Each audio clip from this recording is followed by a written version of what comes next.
The Speaker, I can tell you that both initiatives will deliver more than what that last government attempted to when, for instance, they put out a $1 billion infrastructure scheme.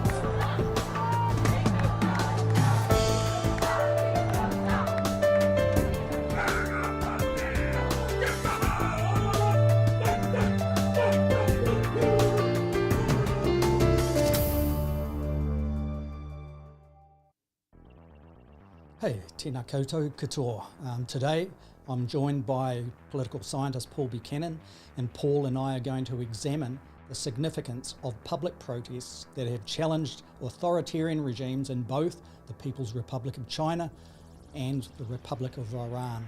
And of course, this is the podcast, the live recording of A View from Afar. Now, Paul will take us through the causes and the resistance and causes to that resistance, and also how in each nation the reasons differ for what we are seeing as a people's protest, but in some ways the impact is the same on the regime. Now, in 2022, does appear that authoritarian leadership is being challenged, and what we are seeing is a challenge by the rise of street protests and resistance to centralised control. Now, before we cross to Paul, remember, here's an invitation to our live audiences.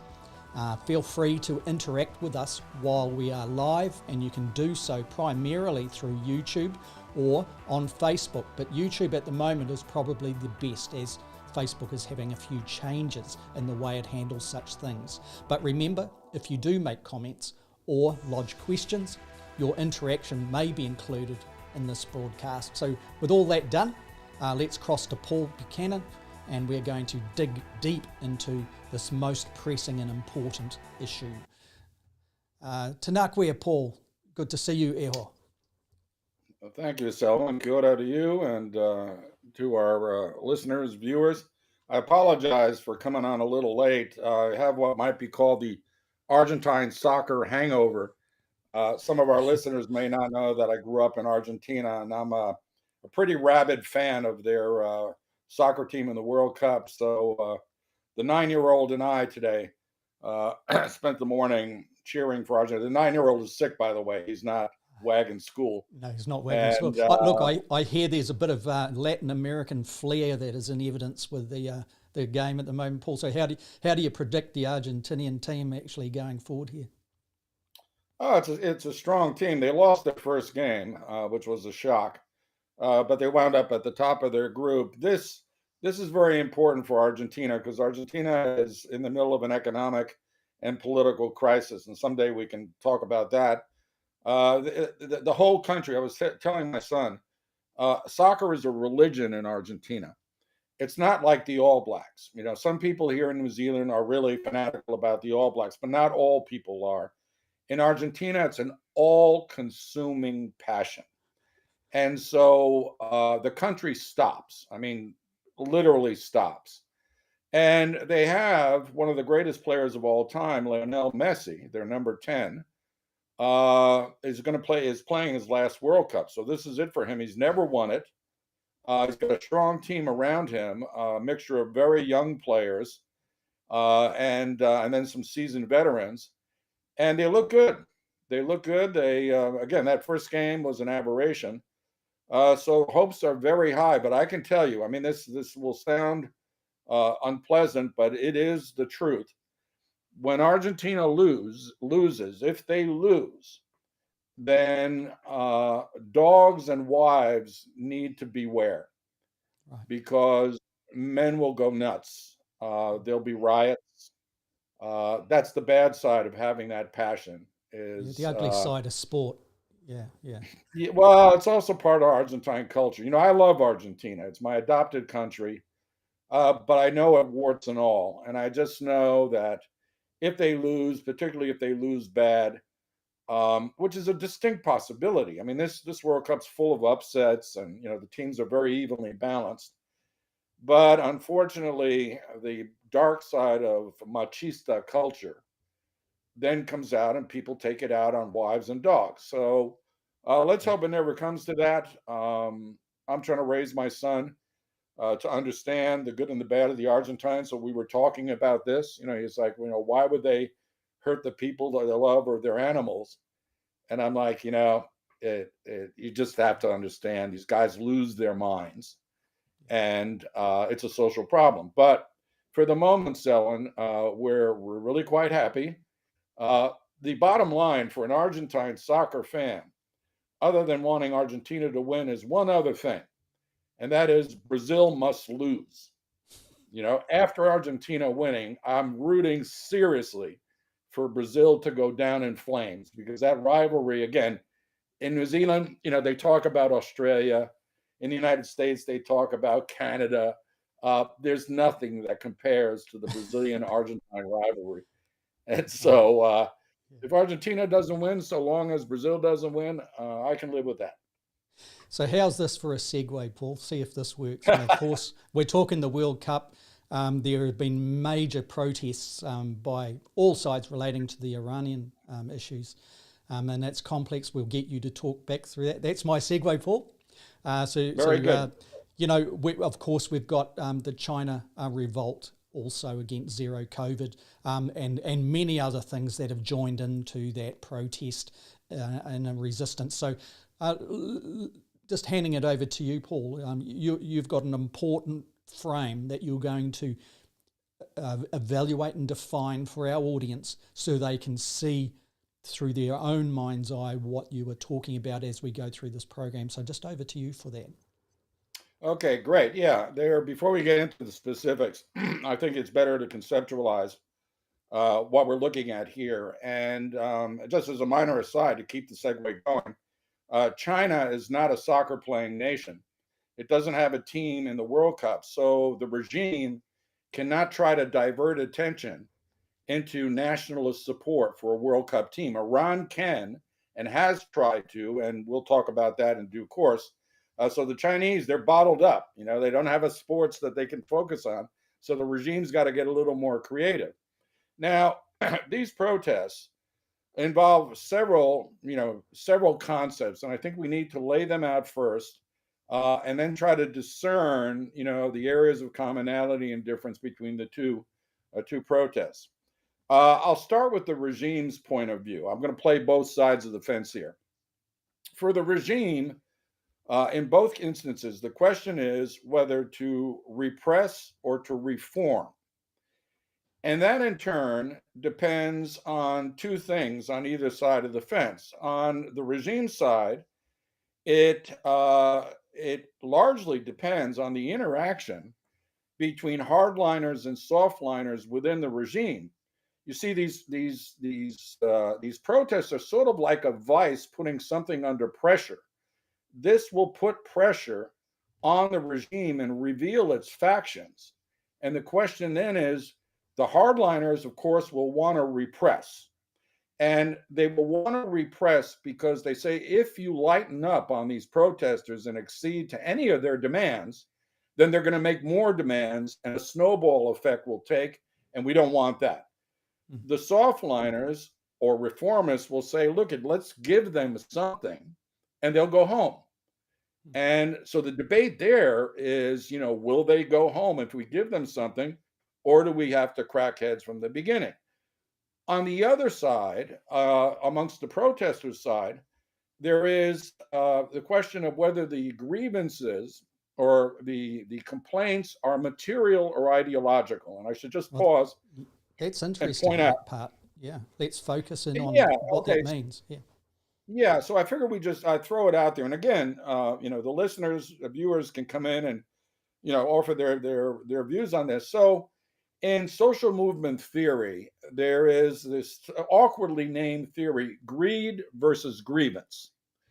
And greed, it's again, that's an awkward word. What it means is, are your complaints material? You want the buses to run on time. You want rice stockpiled in the supermarkets, something specific that is material in nature. Grievance, on the other hand, is something that's ideological in nature. You want freedom, you want equal rights, that sort of thing. And then there are hybrid protest movements, which are mixtures of these. Now, that's where it gets interesting because in both cases, both in the PRC and in Iran, we're seeing what started out as specific greed, let's say material complaints. In the case of China, it was the zero COVID policy and the consequences of that.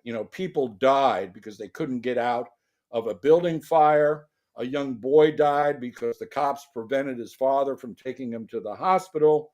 There was a bus full of people that rolled into a ravine and killed a dozen or so more of them because they were being sent to a quarantine center.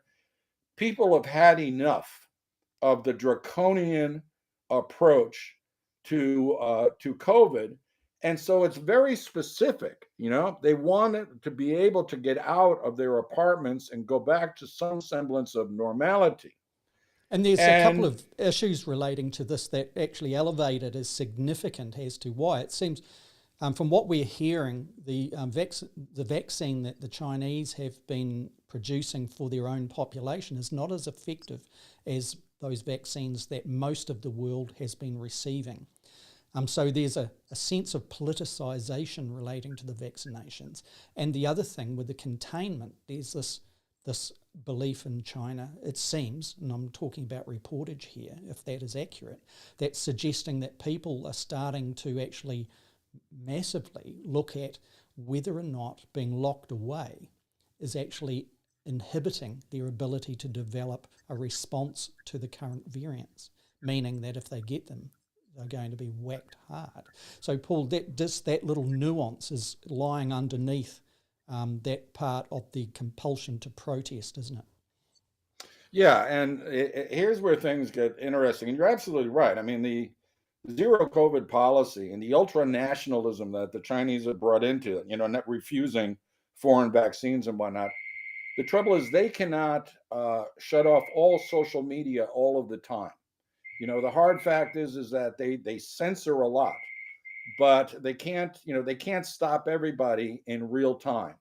And so that's one of the problems for modern authoritarians is that the diffusion of information is not easily controllable over the long term. I mean, you can, put out fires, but you're constantly putting out fires. Well, in this case, the people in China know that the response by the Xi Jinping led CCP has been wanting, has been lacking when compared to other responses. They know that.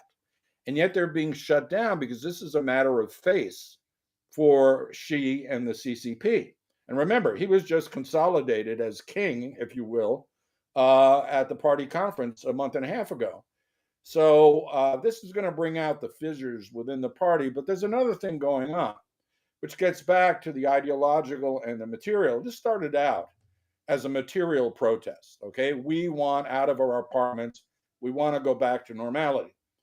It's now taken on an ideological component, and that's interesting because the protest movement, although it started as material with regards to COVID, it's now mushroomed into a broader pro-democracy, pro-freedom movement.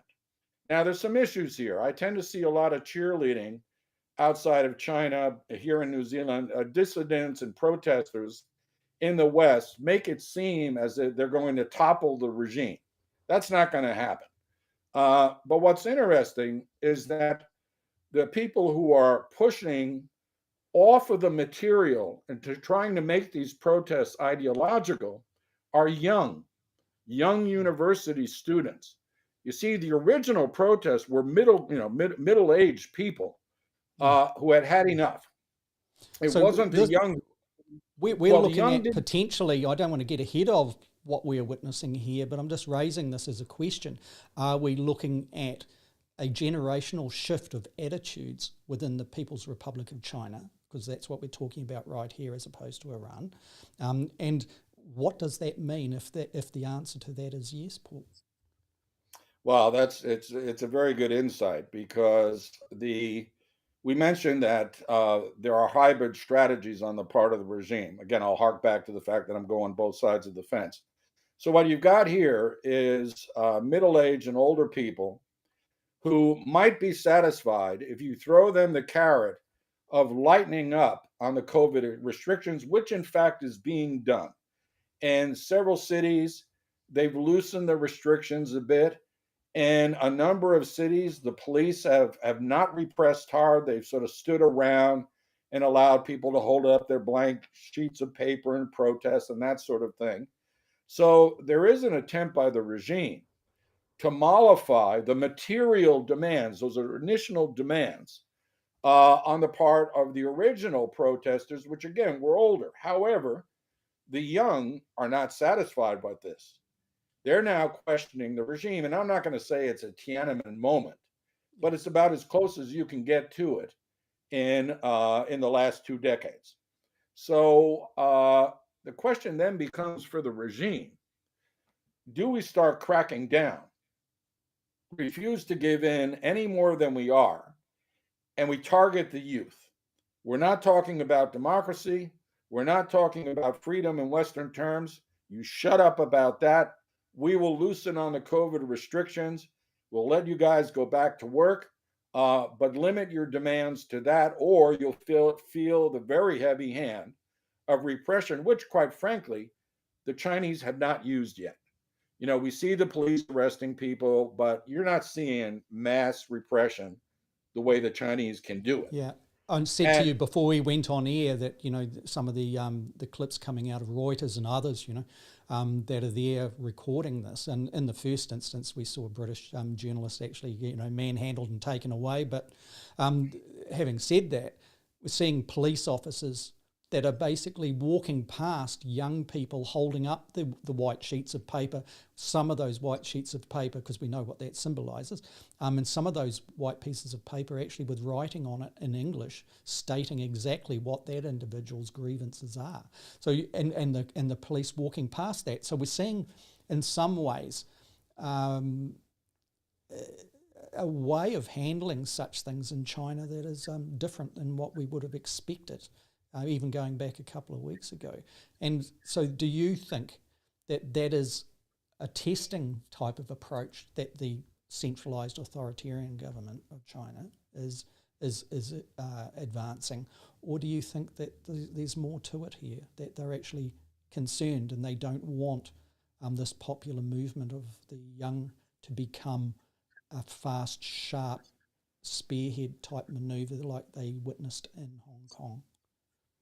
Well, it's a very good point, but there are some interesting differences. First of all, you've got to remember that the agents of repression, the police in particular, they live in this society. Their families are the people who are locked in under the COVID restrictions. So they're not immune to the concerns and complaints of the general public, and that weakens their resolve to repress them. And I think the Chinese leadership understands this. Also, this is not Hong Kong. Okay, this is, these are not Cantonese speakers who have had a different political system for a long time. These are mainland, mostly Han Chinese, but Han who are also now trying to spread, again, broaden the coalition to the defense of Uyghurs, that sort of thing. Now, that is dangerous for the regime. That is very dangerous for them. And again, they're looking at each other on this, soft line or hard line or divide. And they have to figure out from the regime standpoint, what selective use of carrots and sticks will get these guys to go home. That's the bottom line, is they go home before these fractures start manifesting themselves within the party itself. Now, from the opposition, what's interesting is, let's face it, they are confronted by a formidable surveillance state with extraordinary powers of repression at its disposal. How do you defeat this? They're already going into people's houses and looking at their phones for illegal apps, protest apps. Well, the answer to that is twofold, I would say. You have to adopt a concept that actually has been popularized by right-wing extremists, which is the concept of leaderless resistance. That you don't organize, again, as a collective action problem, you don't organize with a hierarchical leadership, let's say the way you would see in a union or other social movements, civil society organizations. No, no, no, because that's too easy to detect and disrupt via arrests of one sort or another. You've got to engage in decentralized, leaderless resistance, but around a core set of goals. And those goals have to be greater than the regime's ability to buy off the population. So, in the case of the Chinese youth, the goals have to go way beyond COVID policy and into a questioning of the regime itself. Your approach to society, to us in 2022, is not the approach you can take in 1989. This is a very different beast. If they can do that, then we'll see the fractures within the Chinese Communist Party. And when we see that, then we will see, I won't say we're going to see regime change, but we could see a change in the leadership to a more reformist orientation. But again, the hardliners in the regime will say, look, we need to repress now. In fact, I was saying to my political science wife, I said, I hate to say this, but they're going to have to kill, from their point of view, they're going to have to kill a few people to make the point that there is a red line, a limit of toleration that the regime will not allow to be surpassed, and they will kill in order to prove that point. And I said, I've studied dictatorships a long time. That's what the hardliners are thinking. So if you just look at that, what would be the tipping point amongst the protest movement? Would it be the scale of it, that it's spreading and it's exponential, if you like, that there are so many grievances are starting to actually join the protest movement and it is getting out of comfortable control for the centralised CCP leadership? Are those the tipping points that would cause the hardliners to basically dominate the response? Because what we're picking up perhaps at the moment is there's a two thing in play, the moderates and the hardliners. Wouldn't refer to any of them as doves, but we're seeing moderates, aren't we, that are in the mix there. Get back to the primary question, what would be the tipping point? I tried to actually frame that, but I might be quite wrong on that. You might be able to give us a little bit more depth on that. Yeah, and remember that in the protest movement, there are moderate and militants. Okay, there are moderates who will take a relaxation of the COVID policy and go home.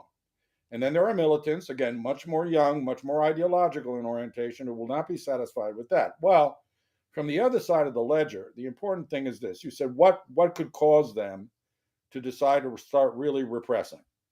Well, there's a precipitant event, and then there's the broader coalitional issues. The key for the regime is whether or not the demands placed on them are resolvable by reform mongering within the regime. Once the demands exceed the capacity of the regime to reform their way out of trouble, then repression is their only option.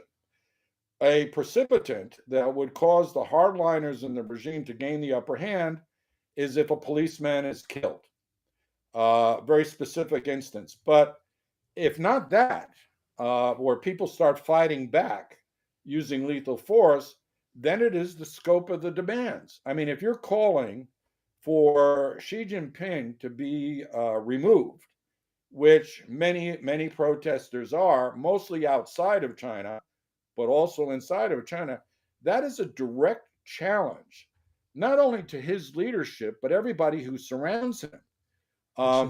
pretty tight the thing, like we identified in a previous episode. let's face it, the heads of the repressive apparatus, from the People's Liberation Army on down, but certainly all the police, are acolytes of Xi Jinping. So if he goes down, they go down. And so if I was in amongst the protesters trying to exercise a leaderless resistance capacity, I would say, let's ease off on the direct challenges to the CCP leadership, because that'll get us killed. And they will be justified in their own minds for doing us in. What we need to do is pursue demands that will increase the distance between hardliners and softliners and give the softliners an upper hand, because it is resolvable within the regime. This is not a fight today for all the marbles. This is the beginning of a much longer term process. This is just the start, if you handle it right as a protest movement. If not, you're going to get squashed. I mean, that's clear. But if you start, getting them to reform because your demands seem quote unquote reasonable and solvable by the regime itself, then more will come down the road, because people will, in fact, get used to the idea that if they push, the regime, seeing that the push is not a shove, will say to itself, we would rather keep these people contented without using force against them. Again, they're co-nationals, right? It's not a foreign enemy. This is, the youth of China, the future leaders.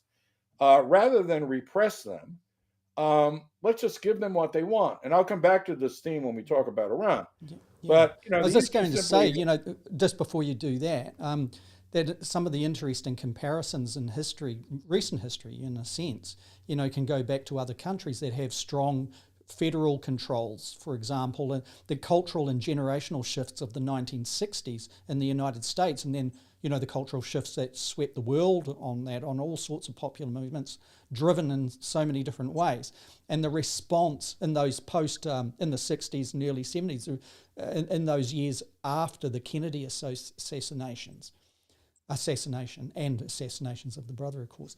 So you saw a hardening of that centralised control. I'm talking about, the view from afar here and observing the United States shifts.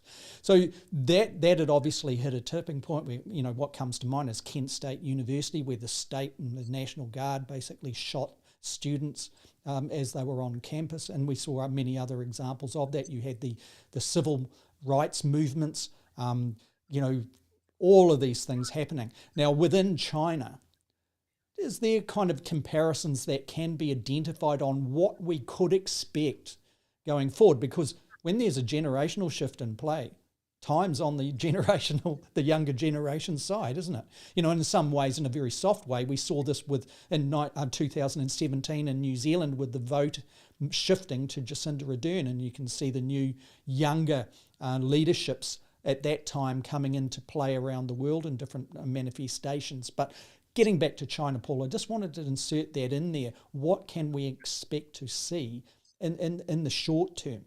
And perhaps just, I would suggest and put out there that the logic would suggest in the medium and long term that a totalitarian response, an authoritarian response that is heavy-handed, hawkish, is not going to win the day in 10 years' time. No, I agree. But on the other hand, although time is on the side of the young are impatient, and they want to go for the entire prize sooner rather than later. And they must be cautioned against that sort of tactical approach. You're missing the forest for the trees.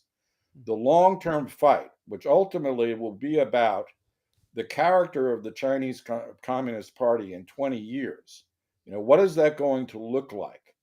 Will it remain a totalitarian Maoist party, or will it begin to move, let's say, into something akin to the PAP regime in Singapore?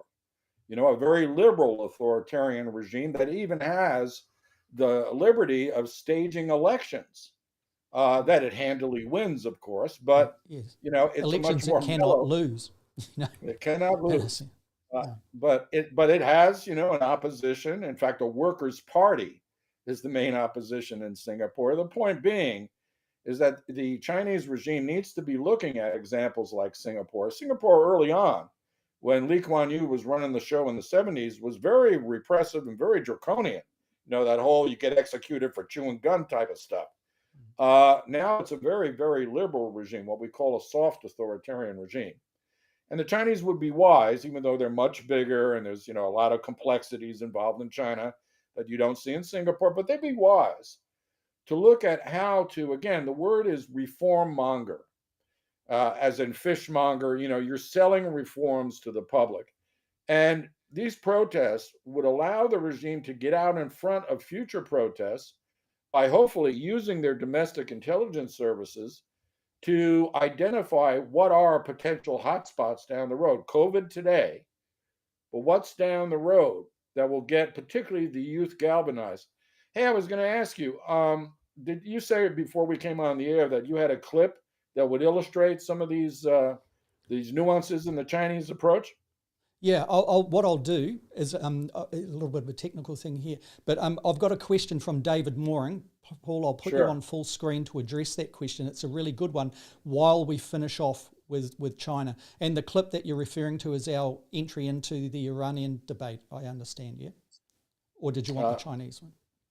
Well, I was thinking if the Chinese clip showed, the police not being as violent as they could be, we'd sort of see that, there's a little nuance to how the regime is approaching these people.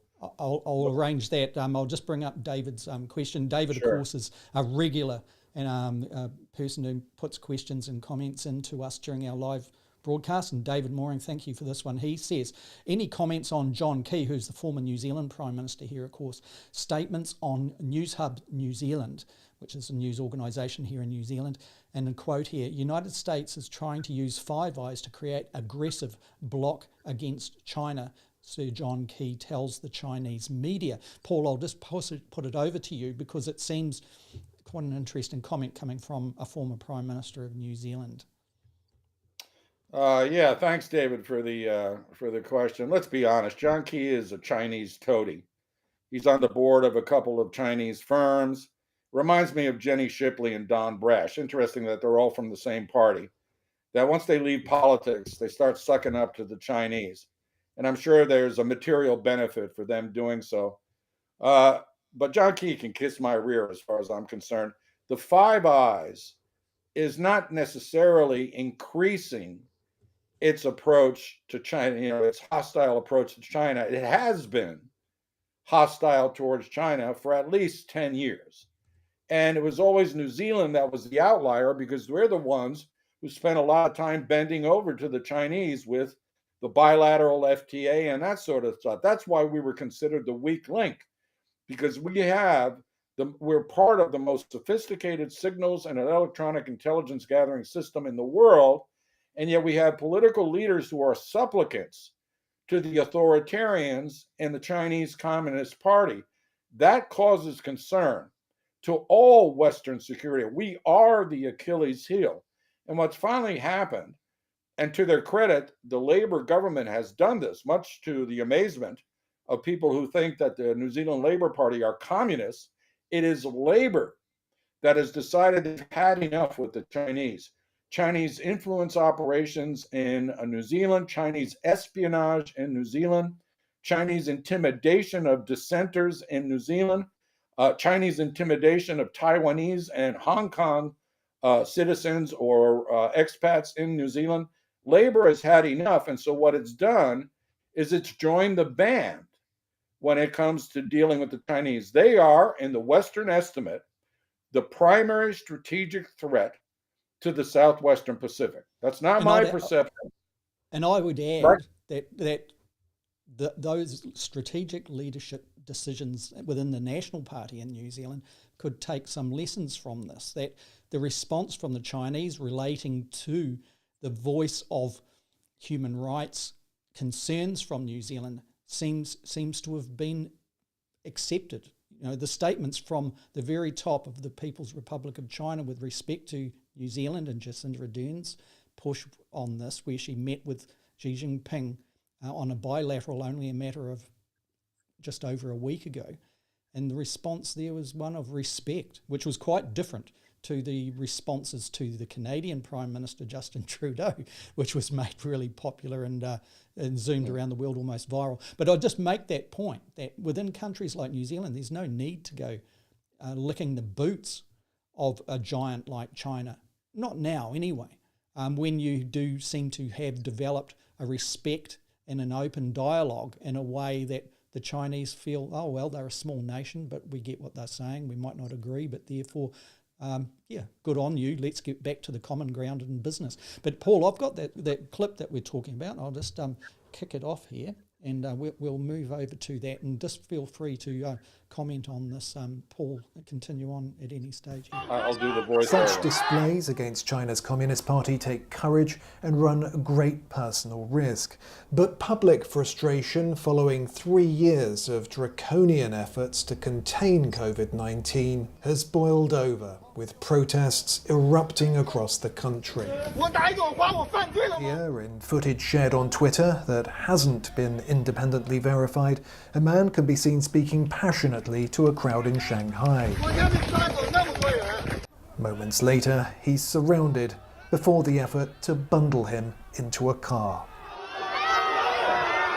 Since 2019, entire cities have been closed for weeks and even months on end, with no public debate on how best to deal with COVID-19.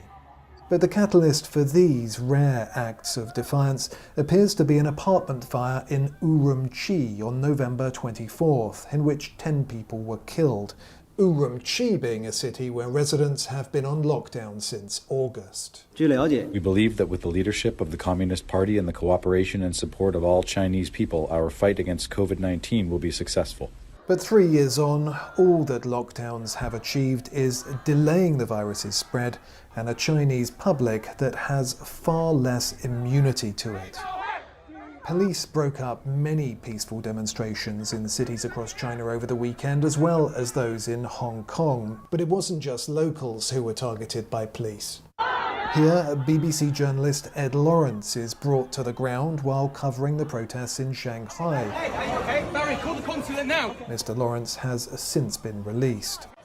In a statement, the BBC said it had received no official explanation or apology from Chinese authorities. Apparently, the officials who released him said they'd arrested him for his own good, in case he caught COVID from the crowd.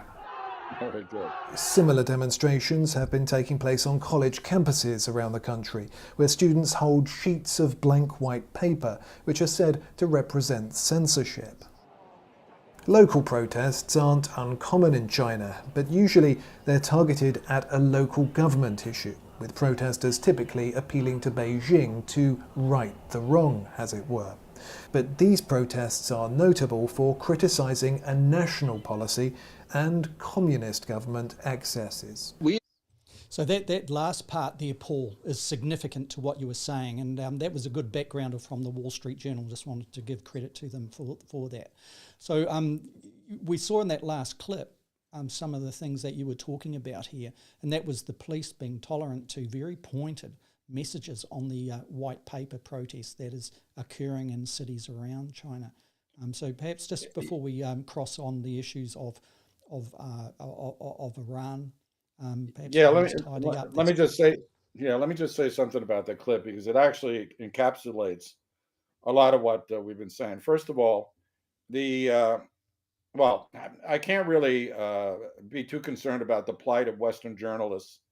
Either they don't understand authoritarianism, or they accept the risk of trying to report Western style on protests in an authoritarian regime. Okay, I mean, it's, you know what you're getting into, or you shouldn't be in that business. Okay, so I don't really have that much sympathy for the BBC guy. I mean, he eventually got released. Now, the more important thing was the arrest of that gentleman in Shanghai. Did you notice that no one came to his rescue?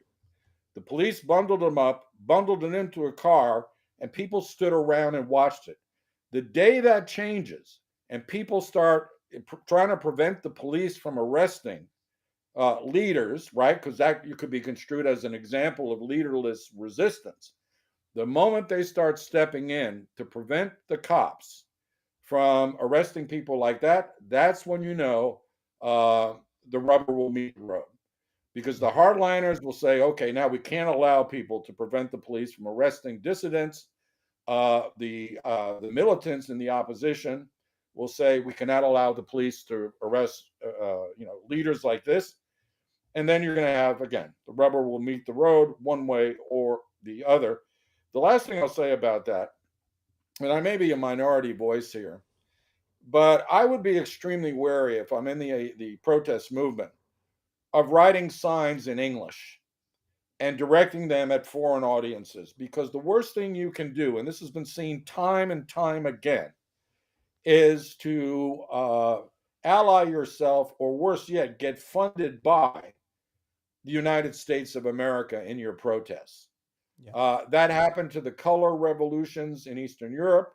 That happened in the Arab Spring. These are instances where the CIA jumped in on the behalf of protesters and what have you. And And in this context, it delegitimizes the voice of the protest movement. Yeah. Exactly. So I would really back off of writing these English appeals to the West, because that's going to play into the hands of the hardliners, who will say, and I think there's some justification for it, will say, oh, this is all about regime overthrow. This is not about us reforming our way out of, the legitimate grievances people may have. These guys want us out. That's not going to happen because we have the gun. And back home in Western nations, for example, you can see the delegitimization of protest voice because of Bannonism being exported as and one of the means of propagating that sentiment is via traditional protest on the streets.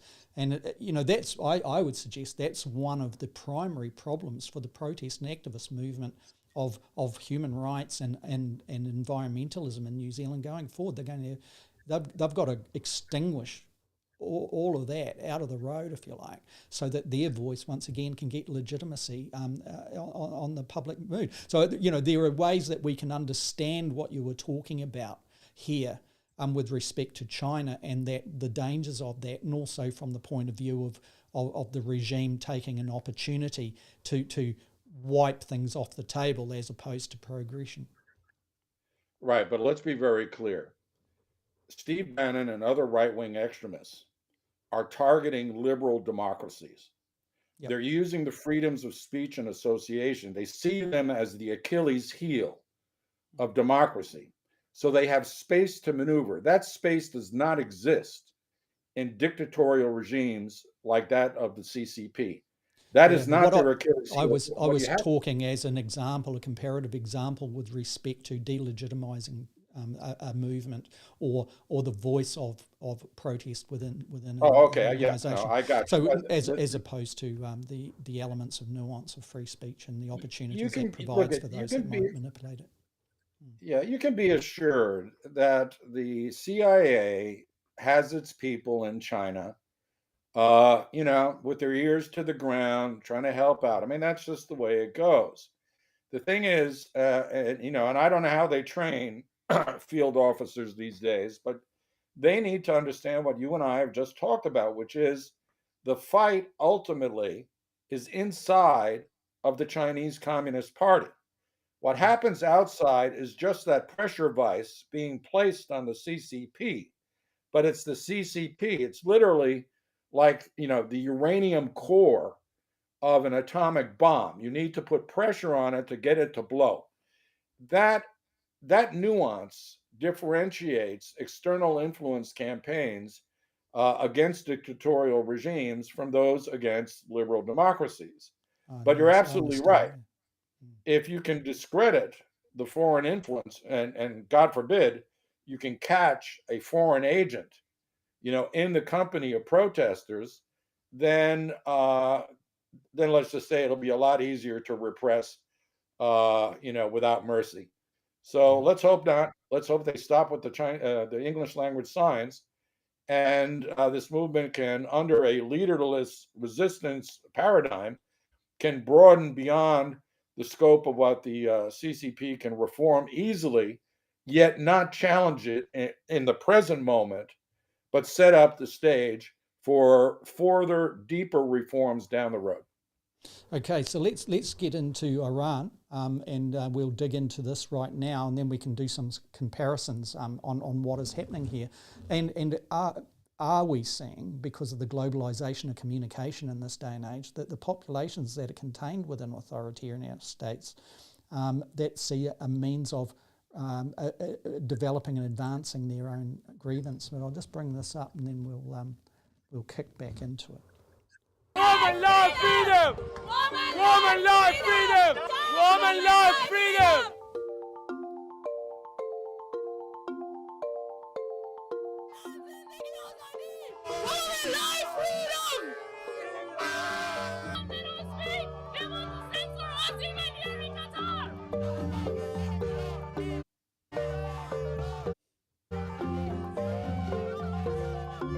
The whole match I was just crying and shaking because before the match already they were everywhere and they were trying to be loud and stopping us from speaking or saying anything in front of the camera.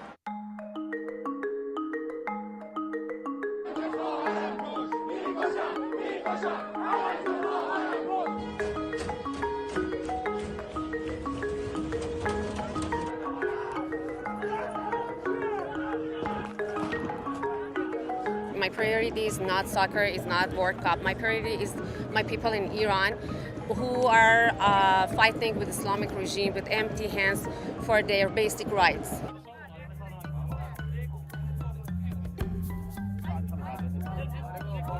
Take storage.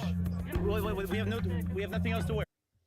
So, Paul, we get what's happening there, and obviously the World Cup is providing a platform for those that want to actually reach out to the global community, that their message they see as an advantage on pushing that out there at such an event. And we've seen, the security around the FIFA World Cup actually responding fairly toughly in some circumstances. But Paul, that was a clip from Reuters that came in overnight, just catching up with where things are with respect to Iran, and that game obviously between Iran and the United States provided the perfect opportunity for voices to be spoken loudly, and many different issues there, but primarily this is one of human rights and women's rights, isn't it, with respect to Iran. Paul, I'll just hand that over to you to take us through that.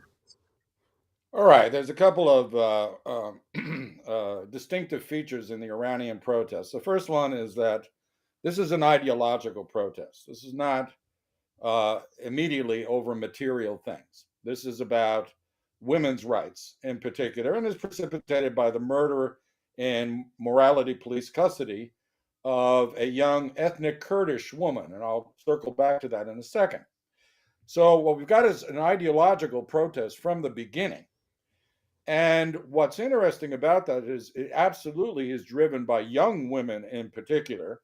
And maybe that's one of the things we're going to see, is that the protests against authoritarians around the world may increasingly be led by emboldened young women who feel they have nothing less to lose. There's a lot of young women in the Chinese protest movement, but Iran, it's led by women. Now, here's where it gets interesting. The response of the Iranians has been repression.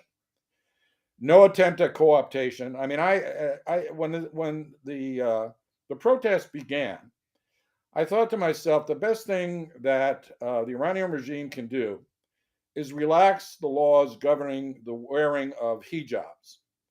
Just, make it a matter of personal choice, and these protests will dissipate.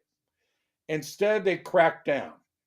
Over 350 people have been killed in these protests. And they did two things that I found extraordinary because they were extraordinarily stupid. The first one is they tried to do a divide and conquer along ethnic lines. And they went up and they started bombing Kurdish areas of Iran, saying that they were instigating the protests because the dead young woman happened to be of Kurdish extraction. And of course, that's entirely false. But they went and they started picking a fight with Iranian Kurds. I don't think that's a good idea, knowing a little bit about Kurds. The second thing they did is because they repressed with such brutality the protests began to morph, and they moved off of the issue of hijabs, and they moved into the incompetence of the regime economically, socially, diplomatically. In other words, it broadened. And people started protesting about economic incompetence. You can blame the sanctions regime. I say, if the Iranian regime always says it's the sanctions that make for economic hardship in Iran. And judging from what I've read and heard, the Iranians are not buying that. They're like, no, you guys are a bunch of corrupt managers who you're living fine, but your incompetence in mismanaging this economy is what driving us under. The other thing is that politically, they're now driven by a set of hardliners. I don't know, Selwyn, if you saw the videos of young people running up to clerics in the street and knocking off their headgear. It turns out the clerics are a special case to themselves, and they can do a lot of things that others cannot do. Now we're getting into political mismanagement. You have a special set of men who basically operate with impunity. They can commit crimes because they're clerics. The population, young women, are not having anything of that. And then diplomatically, Iranians are saying every time there is a problem in Iran, you point the finger at Israel or you point the finger at the great Satan, neither of which has anything to do with our domestic problems. The problem is you. And so this is now evolving into an existential struggle. And what I thought was interesting, again, the Iranians are much more brutish than the Chinese. They also don't have the surveillance apparatus that the Chinese does. So they could learn some lessons in authoritarianism from the Chinese. Hopefully they won't. But here's the interesting thing, why this may be now out of the bag.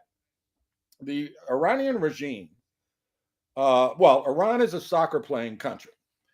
The Iranian team is good, and they made it to the World Cup. So the Iranian regime, as dictators do, said, we're going to divert public attention into nationalist support for our team in Qatar, which happens to be another corrupt, Arab dictatorship. So they will crack down. If the Iranians say to the Qataris, don't be allowing any dissent. The trouble is, Iranian opinion has divided on the national team. Again, it's not like Argentina. Women, by and large, don't care or want them to lose because that will be an embarrassment for the mullahs. Men, they support the team in the majority. So there's a gender divide now. What the mullahs never expected is the creative ways in which dissenters, Iranian dissenters, would go to Qatar and then unveil, T-shirts with protest symbology, get into the stadiums, and then unveil, these protests. And there are men present amongst them. Not only that, the Iranian national team in their first game refused to sing the national anthem. They just stood there silently. And you know what happened when they did that? Immediately after that, the security authorities went to their families back in Iran and threatened them if the boys didn't sing in the second game. So now you had the spectacle. I watched the game between Iran and the United States. They mumbled. They, sort of moved their lips a little bit, but they weren't really singing. What comes to mind is the black movement of the West back in the late 60s at Olympic event doing the the Black Power, the Black Power. So these events have their precedence. And also it's a signal. So this is a little bit different to what we were talking about with respect to the People's Republic of China and its popular protest movements that are rising.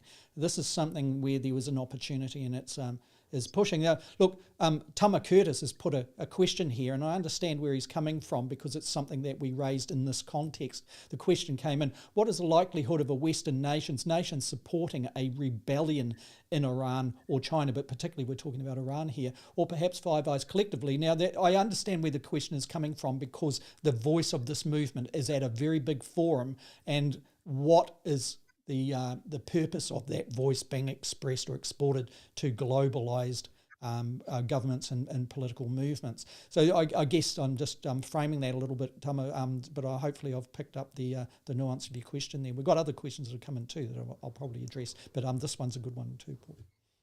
Yeah, well, I'd say the chances are close to zero in both instances, certainly in China. No one in the West is going to mess with China. What change occurs is going to have to change internally. And I should point out, again, I come out of a comparative politics and international relations academic background. The literature is very clear. Most trends towards democratization, opening up of societies, are driven by domestic processes and actors, not by foreign interventions. So it would be unwise, I would say, for the West, even if it were the Five Eyes, to try to interfere with China beyond a sort of subtle subterfuge. Now, Iran, I'll give that a little more likelihood because Iran is a more brutish regime. Remember what I said about the clerics. The clerics have disproportionate influence in their politics, but they are deaf. Again, these are religious fundamentalists. Their view of women, their view of the young is blind and deaf to the realities of modern existence. So they're vulnerable. They are clearly vulnerable. And unlike China, they do not yet have nuclear weapons. So if you're going to make a move on them, the move will have to come sooner rather than later. But here's the problem. This is why I say it's near zero in any event. Iran's two biggest partners are Russia and China. Iran is sending drones to the Russians to fight in the Ukraine. They're fully committed. And this very issue is very sensitive to all of those countries that are supporting Ukraine's defence. We even saw it raised with the Finnish Prime Minister and Jacinda Ardern, the New Zealand Prime Minister, at a bilateral meeting where they met the press yesterday, and they spoke specifically to this issue. Iran is on the radar, and it is perhaps putting itself in a very vulnerable position. David Moorings brought in a question that is right and key with this too. He once again, he is talking with China as well, but David puts here, in either China or Iran, wouldn't it make more sense, far more sense, he says, for Western nations to stand back without any inference and just work with whatever factions come out the other side? That's his question that he's putting it there. Yeah, although that's not what they're going to do. I mean, given that I come out of that U.S. intelligence background, I would say this: they are going to try to interfere, subtly, quietly. But this is where Barack Obama was right. Sometimes the United States has to lead from behind. The U.S. is often clumsy in its foreign clandestine operations, particularly when dealing with collective movements of protest movements. Again, the Arab Spring was a classic example of that, as well as the colored revolutions. The trouble is you don't know what you're going to get. You may get a group of people in leadership positions that are of a different persuasion than the ousted authoritarians, but are no better than them. And that's been shown time and time again.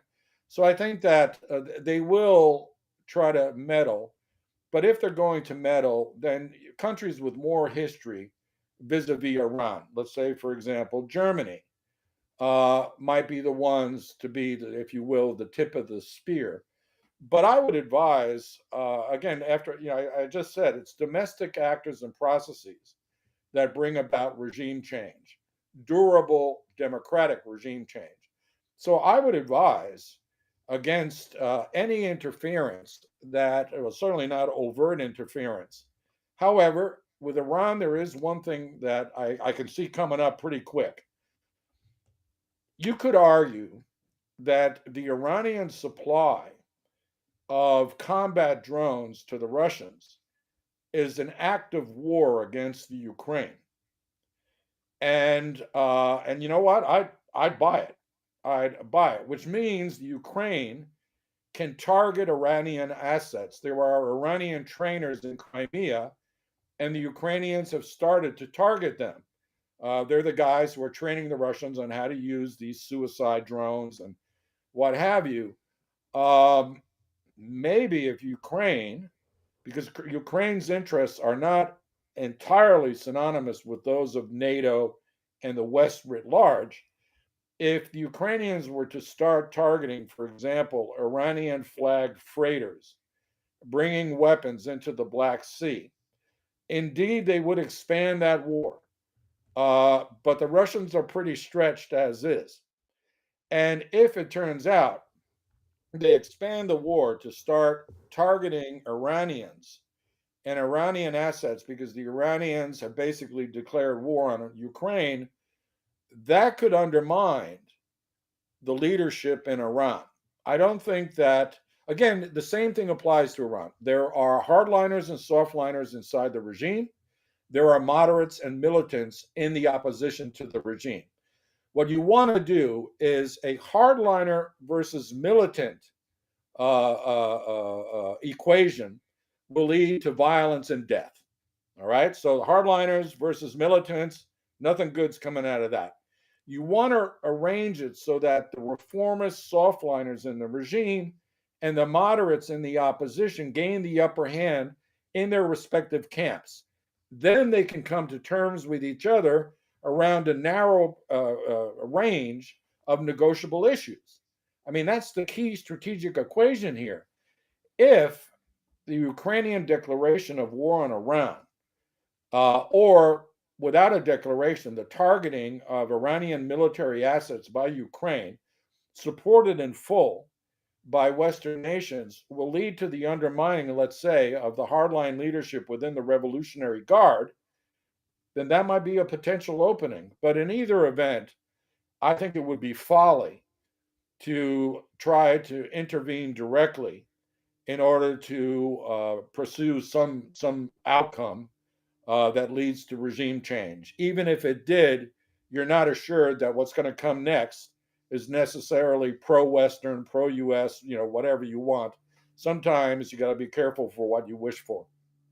Okay, so now with the last question for this whole issue is we'll take the zoom right back and take a global wide-angle view to this, if you like, Paul. Are we seeing the advent, the beginning of a global movement where the people, irrespective of where the state is located, are resisting authoritarian, strong, responsive central leadership on core issues? Is this like an Arab Spring, but occurring well beyond the borders of what we saw those years ago? Well, it has the makings of it. Now let's be very clear.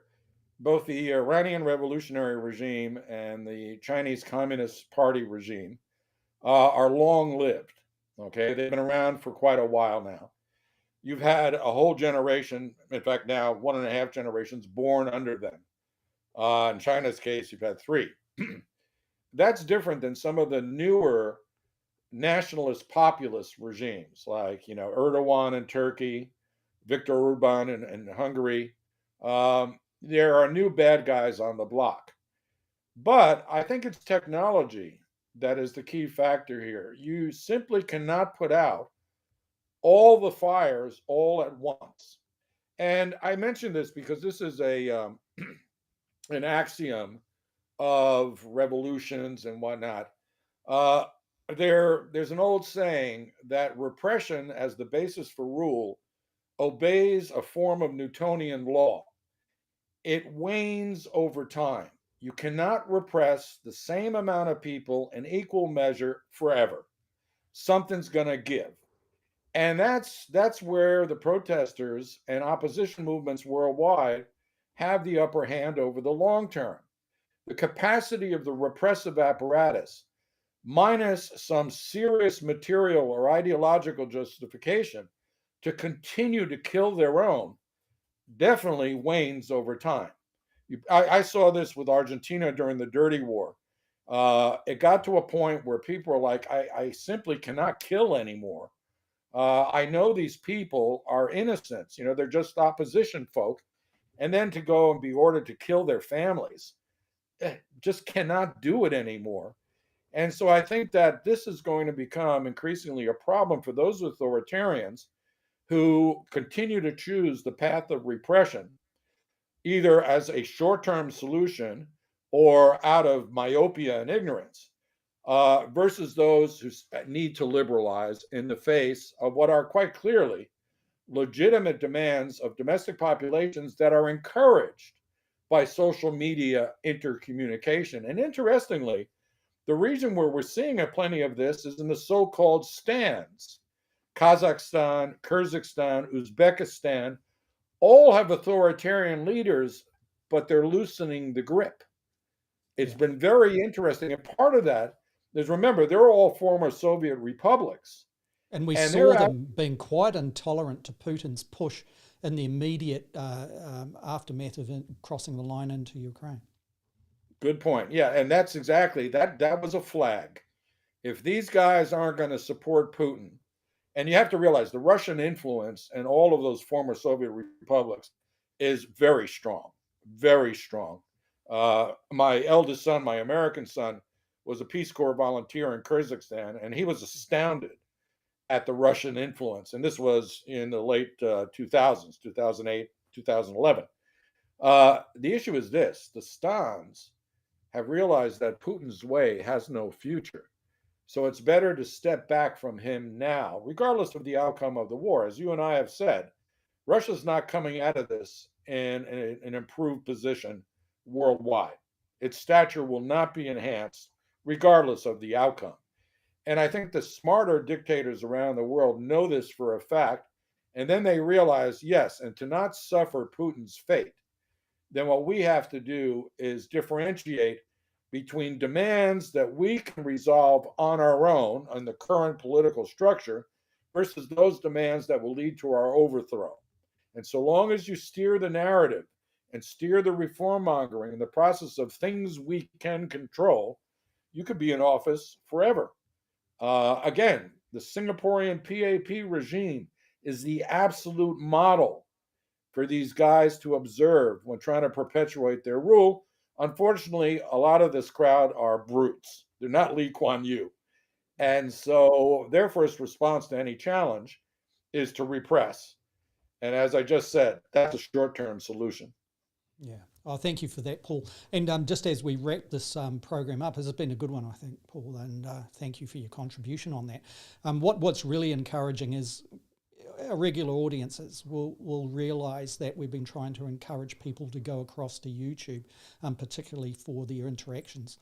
And that's starting to happen. And there's been quite a debate that is happening on YouTube, even though it has been one of the second cousins, if you like, with the prominence of Facebook over the last couple of years. So I just want to encourage that with those that are listening, and that those that are listening to this on demand, to know that the live broadcast certainly has a lot of interaction going there, and there's a toing and froing of ideas that are going on, and it's all right on message to what you've been talking about, Paul. It's worthwhile having a look. So those that are listening to it on demand, if they so wish to, they can actually join in on that conversation and keep it going, because the questions and the answers and all of those interactions that are in that space on YouTube do so at real time. So that's quite a thing. So having said that, this is the 23rd episode of A View for Afar for this year, for season 3, and I think that's quite an achievement considering some of the challenges with relocation on my part, and also different things with that you've had to do this year, and we've got another couple of episodes to go, I think, at least a really good one if at the very least. So we will wrap up today, and I thank people for their attendance and also for their interest in the on-demand element of the podcast. And we will be back next week with a good program as we move toward the conclusion of 2022. I nearly said 1922 there, Paul. It's starting to show my age. So there we go. Salute to you, Paul. We'll see you again next week. Goodbye, people. Ka kite anō. All right, cheers.